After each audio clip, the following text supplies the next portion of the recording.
So hello everyone, in this video we'll be understanding further in Coderscolab. So basically I have created the payment, or I have made the payment successfully. Now you can see in bookings I have this code walkthrough, and in the bookings you will see different categories are listed actually. So if it is a one-on-one call, so you can categorize all the bookings by clicking on that. So all the one-on-one call related bookings will be categorized. If there are package type of bookings, so you can customize that or categorize that as well. Similarly, we have webinar, text query, and document. In all category you will see all the bookings which are added, and in the completed category each of the category has completed field, so you can see the completed bookings as well. Completed in the sense is if you mark it as completed, it means you have successfully provided the session to the person who has made this booking. So this will be categorized inside this tab which is completed. So if I make it completed, for example, so it will be removed from this tab, from this upcoming tab, and it will be placed inside this completed tab. I can see we have this code walkthrough inside completed bookings. Similarly, we have this categorized page, so there is no upcoming bookings now, and completed bookings is inside this tab.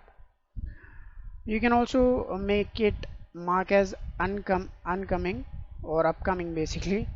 So you can make it upcoming again, so it will go inside the upcoming field and you will be able to see that. You can see it is there. Now you will not see any completed field now. There is no completed field. You can also see the detail of the booking by clicking on this arrow button. You can see here is the date, at Friday 23. At that time you have to provide the session, and the booking timing is this, and all the details which are there is available here. You can see payment status is also completed, so the payment is already completed by this person. You can see the payment details as well if you want to see the payment details, so you can go to payment details part, and the detail of the payment will also be shown to you. So you can see the transaction ID of the payment and the payment date with the payment timing and the method and the type we used. So there are two types. If it is an Indian payment, so it will be completed by Razorpay payment gateway, and if it is an international payment, so it will be completed by Stripe by default. And we also have the third type, which is the offline payment, which means we can pay offline in the cash format, and then we can also verify that it is verified payment.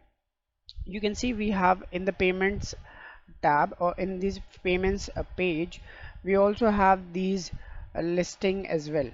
So we have the payment listing that this person has paid the amount, or the recent payment details are listed here as well. So the type is this Stripe, the method of the payment, currency, and the amount, and the status of the payment is verified. And we also have two categories tabs. One is online payment. So online payment means the payments which are done through our website, through our Coderscolab website. And the offline payment is when somebody pays through any other method which is not included inside this Coderscolab website, and you accepted the payment, so he can put the details of the payment or the offline payment details in this section. So that payment will be categorized inside this offline. So while we were making payment, while we were making bookings, at that time we also had an option called offline payment. So that will ask the transaction ID from you, and then that will categorize it here. So these were the things about payments. In the next video we will be discussing about how you can create blogs. So thank you for watching. Let's meet in the next video.